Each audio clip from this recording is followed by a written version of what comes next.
Yes, I know, I'm a legend in my own mind, but you know. I was talking to a relative of mine in Australia, yesterday, the day before yesterday.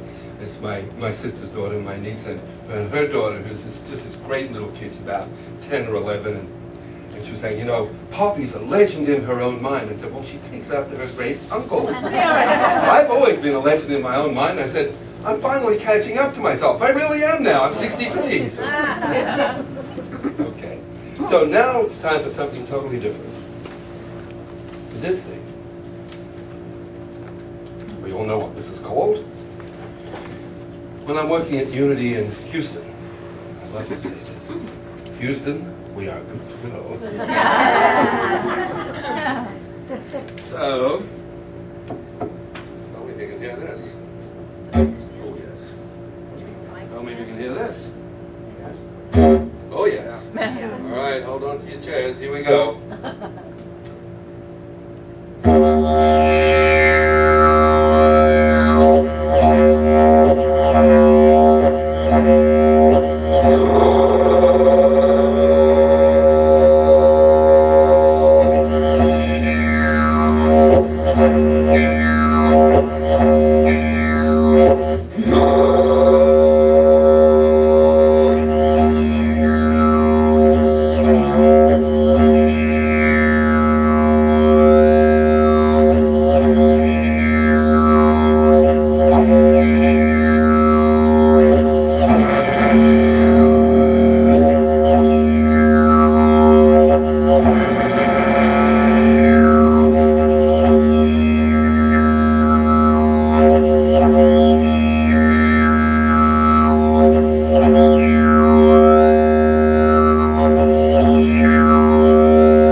There is no doubt that it alters consciousness to a good place.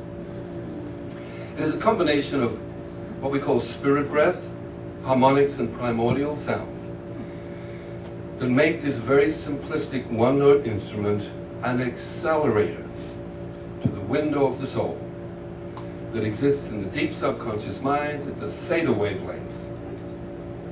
It is upon that window, when we're first born, that we create our personality. So when you look into the eyes of a baby or a child, you look straight to the window of the soul. No personality has been formed. Children are impressionable. So the obvious conclusion is the window retains impressions. So over the years, through sensory perception, sensory attachment, and sensory gratification, impressions come in and stick on that window to the soul. It creates a mask over the soul the mask gets a name, and in this case, the mask is called Phil.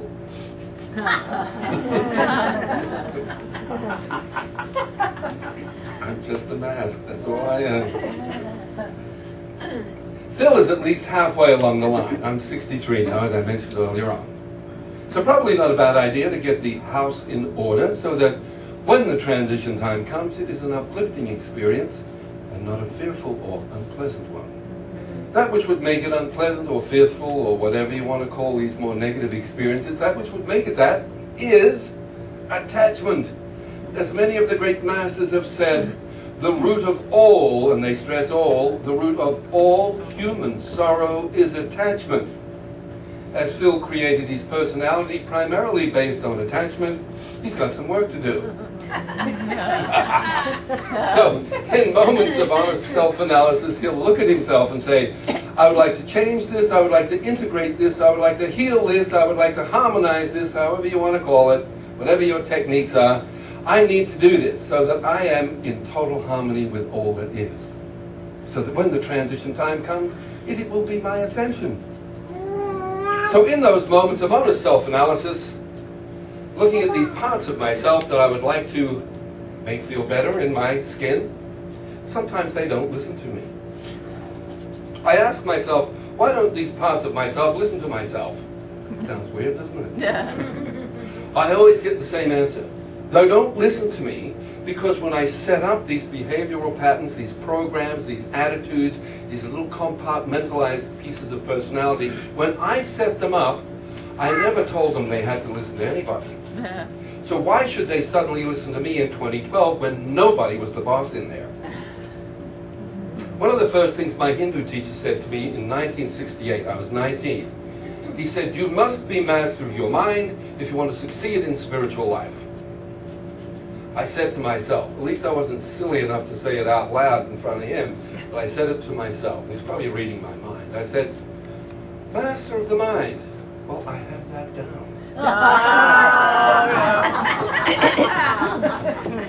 Look at me, I'm 19. If there's anything I've got, it's that. I didn't travel thousands of miles to sit in the company of an enlightened teacher and have him ask me to do something I already can do. Look at all the things I've done, look at all the things I intend to do, and look what I'm doing now. I wish he'd give me something hard to do. That's easy. So, quite clearly, I didn't have it. Yeah. 40 years later, I'm still working on mastering the mind. But I will say, finding this thing in my own backyard in Australia 20-something years ago, I only had to go around the world several times, study with an enlightened teacher, to find this thing that was already there the whole time. Obviously, I wasn't ready for it. The simplicity of it was overwhelming. It wasn't complicated, I didn't want to know. To find this thing in my own backyard and for it to resonate in such a way that it accelerated my spiritual journey. That all the things that I had learned from my teacher, spending close on 7 years with him at very close quarters, all that information that I had from him that was locked up in here, suddenly a channel was opened into the heart. And all that information flowed into the heart. And as the heart began to open and expand and awaken, so the Kundalini energy began to awaken and move through me. A poem from the Vedas that I think describes the awakening of Kundalini and the awareness of spiritual openness. It goes like this. Upon the sea of blissful awareness, waves of ecstatic love arise. Rapture, divine, play of God's bliss. Oh, how enthralling. Wondrous waves of the sweetness of God, ever new and ever enchanting, rise to the surface, ever assuming forms ever fresh. Then once more in the great communion all are merged, as the barrier walls of time and space dissolve and vanish. Dance then, O mind, dance in delight with hands upraised, singing God's holy names. Upon the sea of blissful awareness, waves of ecstatic love arise. So I think self-realization would be something like this. So mastery of the mind goes hand in hand with the heart chakra, which goes hand in hand with the awakening of Kundalini energy. So from my perspective, I can't just focus on the heart, and I can't just focus on the mind. I got to work it all together. So as we master the mind, which is the point of self-empowerment, which is the window of the soul, it is the shamanic point of self-empowerment, because in that place, as you think, so you become at an accelerated pace. Even if you're only there for 2 seconds, you are master of the mind. Not only master of the mind, you are master of the chakras.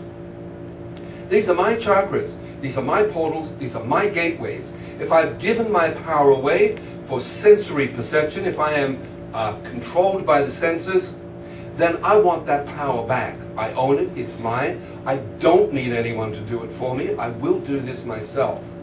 So as I master the mind, the blockage between here and here, which is a whole bunch of monkey chatter, where the mind is undisciplined, is gone. It's blown away by this thing. There's a clear channel straight to the heart chakra. As I give a command to the heart, it hears me. There's no monkey chatter blocking it. It goes straight to the heart. And as the heart begins to respond, then we awaken the Kundalini, and we can talk about that in a minute if you like. So let's say I've played this thing for a couple of minutes. What used to take me sometimes an hour to quieten the mind, I'm there in about 90 seconds. A quantum leap for me.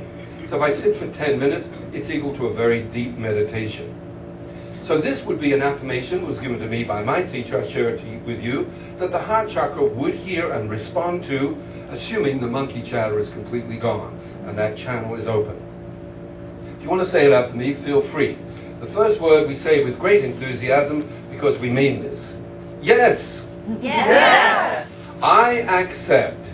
I accept. The unconditional love. The unconditional love. Creative energy. Creative energy. And prosperity. And prosperity. Of Divine Mother. Of Divine Mother. Into my heart. Into my heart.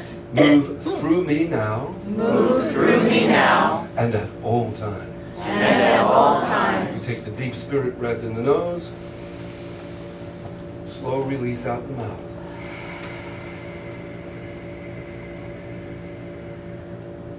And in that moment of clarity, focus, yogic poise, and sincerity in the affirmation, we begin to feel the waves of ecstatic joy arise, which is the awakening of Kundalini, which is the natural state of the human soul.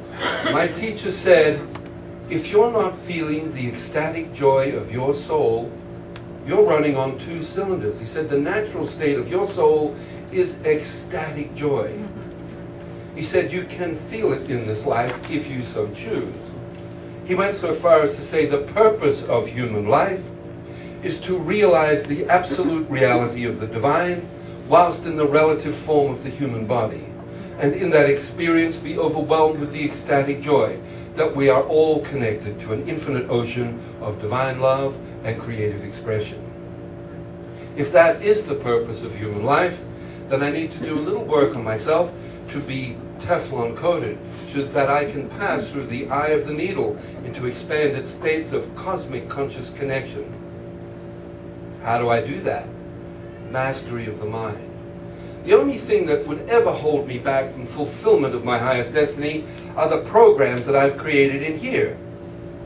I am, let me say this, I have been controlled by the senses, not so much anymore. For the last 20 years since I started playing this thing, I am master of the senses, I am master of my own destiny, and every step I take towards that fulfillment is a step closer to the reason that I was created.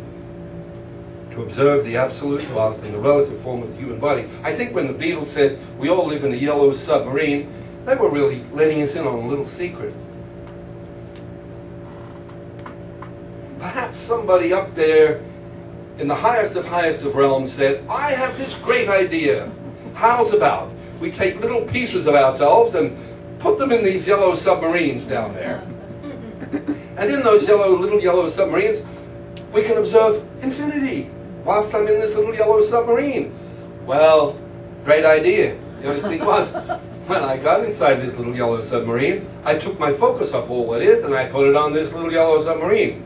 Because where I place my focus, there I shall follow. Period. That is the gift that my Creator has given to me, free will. Find out for yourself. I will always be here, but if you put your focus somewhere else, well, there you shall go. Sooner or later, you will come back. As my teacher said, God is the magnet, we are the iron filings. We're all being drawn back to the center. Some of us with our arms open saying, yes, I'm ready to feel the joy and the bliss of God consciousness. And others kicking and screaming saying, I haven't had enough pain yet. Leave me alone. I need to suffer some more. You know, when I went back to Australia, would have been 23 years ago, and I wanted my family to meet my wife, who was American, and we thought we'd go out for 6 weeks so she could get to meet everyone. We stayed 6 years. During that period, I connected with the native people of Australia, curious about this instrument. So I looked for an Aboriginal teacher that would hopefully guide me in the direction that I wanted to go. I said to him, look, I don't want to be the greatest technician with this thing. I'm already a musician. I don't have to be lightning fast. I don't have to be the best player. I have a feeling that this thing has some intuitive qualities to it, that it may enhance my spiritual journey. Intuitiveness meaning the enhanced movement of conscious energy minus the intellect. So I thought I would get the 6-week Wayne Dyer, Deepak Chopra course. He said, take it home and breathe spirit through it. And I said, okay, I can do that. I've been doing this yoga thing for 20 years before I met him. And he said, I said, well, there's got to be more than that. And he said, no, that's it. I said, no, but don't I keep coming back for more instruction? He said, no, take it home and breathe spirit through it. So I thought I was going to get the certificate at the end that would say, Phil Jones, one really cool didgeridoo medicine man. I could frame it, put it on the wall, and charge a lot of money to people. So to cut to the chase, what did he mean by spirit breath? I need you to say yes to each question, even if you disagree with it, just to make the story work. But you won't, because this is a unity church. Some churches I work in, you can't say the G word. You're not allowed to say God. So we have to find another word that we're all on the same page. That's okay. We're on the path to God, to spirit, consciousness. Anyway, so, you ready? You got to say yes. Yes. Yes. All right. Does God exist on a mountaintop? Yes. Does God exist in a cave? Yes. Does God exist throughout the ocean? Yes. Does God exist throughout the universe and any parallel universes that may exist? Yes. Does God exist in the macrocosm and the microcosm? Yes. Does God exist here in this room? Yes. Does God exist here in our hearts? Yes. I want you to do this with me. Don't do it yet. You're going to take a deep breath in the nose, and you're going to let it out really slowly out of the mouth. And you can do that by kind of squeezing your tongue up against the top of your mouth and just letting the air out very quietly and very slowly. You ready? Breath in the nose. Long, slow breath out.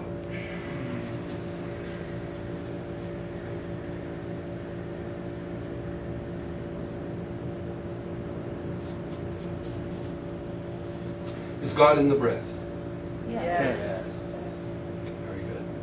So we've established in a very generalizing way that the divine entity that we all emerge from exists everywhere. Yes. That means the space between us that I move my hand through in this very moment, right now, is filled with the consciousness of the divine. Yes. That means every single breath we take, we breathe in the essence of our Creator. Yes. But we run everywhere looking for this thing called God. Yes. Couldn't be any closer. Yes. So we are human fish submerged in an infinite ocean of consciousness. We breathe it in to stay alive, but we don't know where it is. How weird is that? And I'll tell you why. Bottom line, getting back to what I said. Because as you think, so you become. Where you place your focus, there you shall follow. If I am controlled by physicality or sensory perception, attachment and gratification, and all the things that surround that, then how the heck am I going to feel all of that? So what I have to do with myself is change my focus. I am here to be in the human form, enjoy it, experience it, but not to be attached to it, not to be the slave of the senses.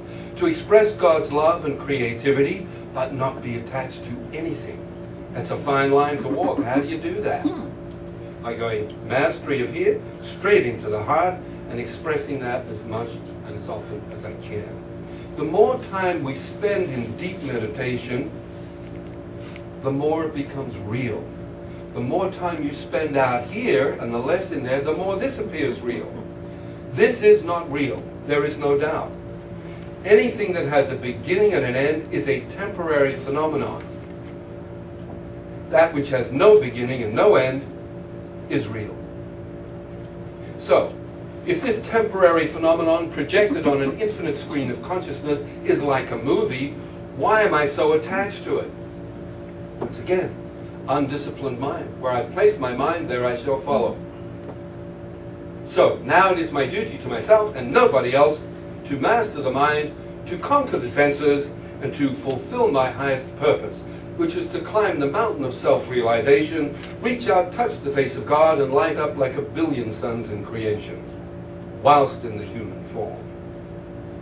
My approach to the divine has always been through the feminine aspect. My Hindu teacher was passionately devoted to the Divine Mother. Would you like to hear a poem from the Vedas that I think truly describes the feminine aspect of the divine? Yeah. It's said in the first person, which is what I love about Eastern philosophy. There's no God up there, it's all in the I am. So even though I will say I am she, I'm still a guy, all right? Yeah. I am she, the Divine Mother of the universe, in whom the illusion, get it? The illusion of animate and inanimate things is seen, as in magic, and in whom the universe shines, being the play of her mind. I am she, the Divine Mother, who is the self of the universe, the embodiment of consciousness, the only existence, knowledge and bliss absolute. I am she, the Divine Mother of the universe, in whom the illusion of animate and inanimate things is seen. So quite clearly in that poem from the Vedas, they're telling us that her consciousness permeates all things, animate and inanimate objects. So if I am super saturated with the consciousness of the divine, I need to align that little mask that I created over the last 63 years in harmony with Divine Mother's consciousness. To do that, I need to discipline. And to do that, I need to get clear and focused. I have an accelerator. It was designed to make meditation easier. It was a gift from the native people of Australia to accelerate the evolution of human consciousness above and beyond the navel. Most of us sleep in the lower chakras. We are not awake. I asked my teacher one day, and I prided myself on not asking dumb questions. I left that for other people. And then as I asked him this question, the words were coming out of my mouth. I went, oh my God, if only I could take these words back, because I know he's going to nail me to the wall. I said, Swamiji, I said, how is it that you feel this ecstatic joy? You're in deep union with Divine Mother in a state of super consciousness. How is it that you feel this and I don't? Because I was in a room with young men and women, and I had definitely a legend in my own mind then. Had long hair and the robes and the whole thing. And he looked at me with fire in his eyes. My spiritual name is Shiv. He said, Shiv, the reason you don't feel, they always talk with this funny pitch in their voice, the reason you don't feel this is because your mind is trapped from the navel down. My face went, when I realized what he said, my face went bright red. I said, thank you, Swamiji, I did not know that. He said, yes. He said, when you elevate your consciousness above the navel into the heart chakra, you too will feel this ecstatic joy of Divine Mother. So ever since then, I've been working on elevating my consciousness above the navel. Yeah, right. Here's a nice poem from India, and I love to do this because I don't have to do this here because nobody's falling asleep. Okay, but if anyone's falling asleep, I did this last week at a Hindu Vedantic ashram where I was doing a workshop. And one of the ladies in the front row was falling asleep. She was like a monk, right? So I said, aha, time for me to break into my Vedantic awake song. So she's like, awake, awake! Awake from the dream state. She goes, awake from the dream state. How long have we been asleep in the lotus of the Muladhara? Meaning, how has my mind dwelled down here? Fulfill your secret destiny. Rise to the 1,000-petal lotus within the head, where mighty Shiva has his dwelling. Swiftly pierce the 6 lotuses and take away my grief, O essence of consciousness. Now it all depends on me. And then, of course, after the workshop, she protested profusely. She said, you didn't have to be so direct. You look like you were falling asleep. This is my little card I play when people are falling asleep at church. So quite clearly, the reason I use this thing is to enhance and accelerate my meditation, to make it a lot easier.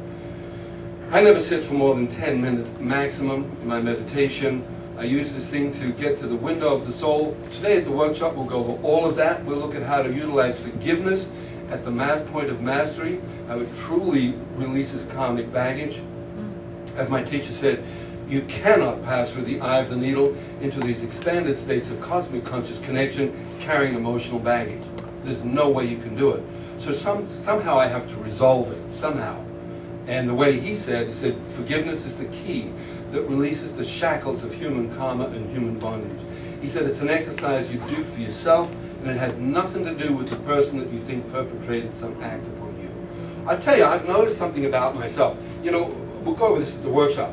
That mask that I've created called Phil is actually, there are little compartments, programs, or little containers like movie containers with a date on it. And they all think that, one thinks it's 1972, the other part of me thinks it's 1983, another thinks it's 1964, and they're waiting for that year to come back, because it never will, and they exist in the subconscious mind.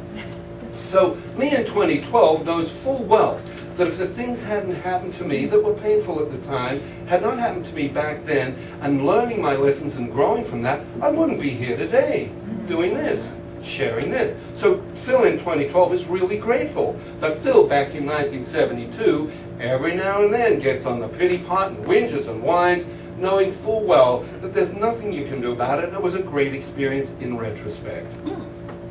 So, I have noticed, and I try and explain this to that aspect of myself.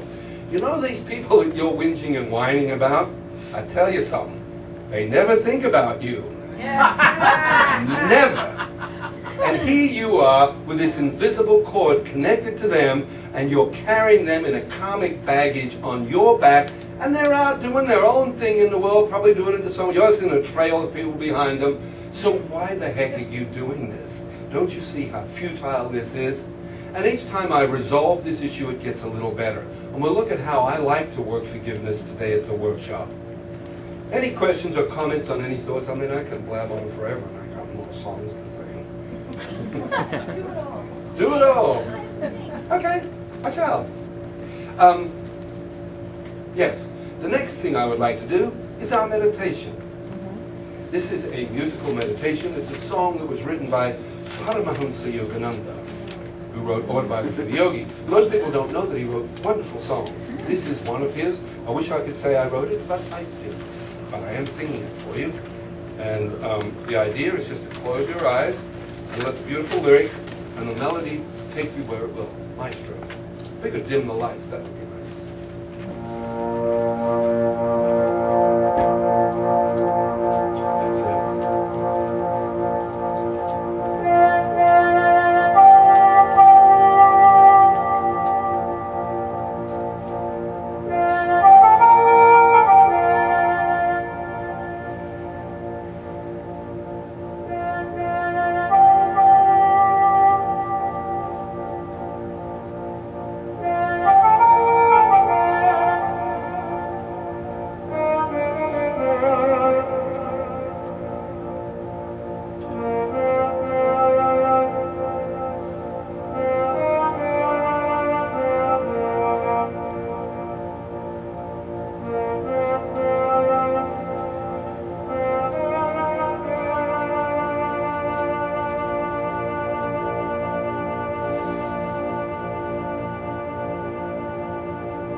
All life life is sweet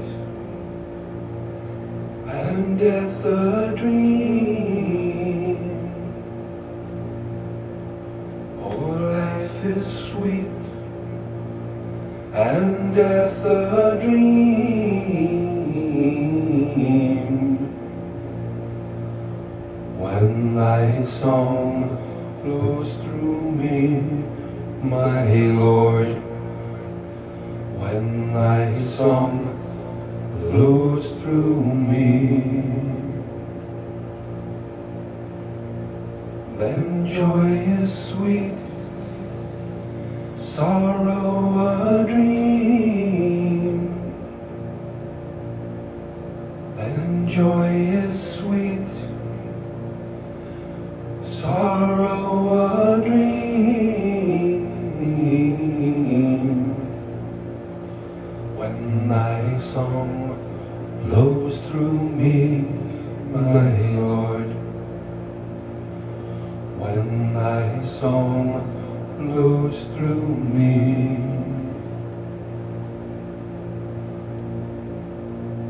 and health is sweet, sickness a dream. And health is sweet, sickness a dream. When thy song flows through me, my Lord, when thy song flows through me, and praise is sweet and blame a dream. Oh, praise is sweet and blame a dream. When thy song flows through me, my Lord, when thy song flows through me, oh, life is sweet and death a dream. Oh, life is sweet and death a dream. Oh, life is sweet and death a dream. Oh, life is sweet, death a dream. The dream of the dreamer. Oh, life is sweet. Hallelujah.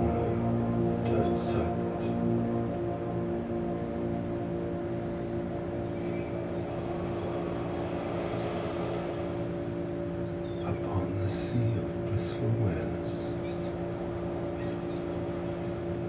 waves of ecstatic love arise. Upon the sea of blissful awareness,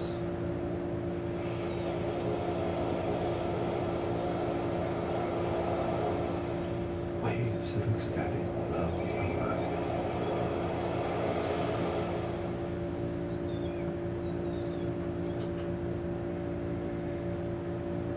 So when you're ready, slowly come back. Isn't that a nice piece? Yeah. Really powerful.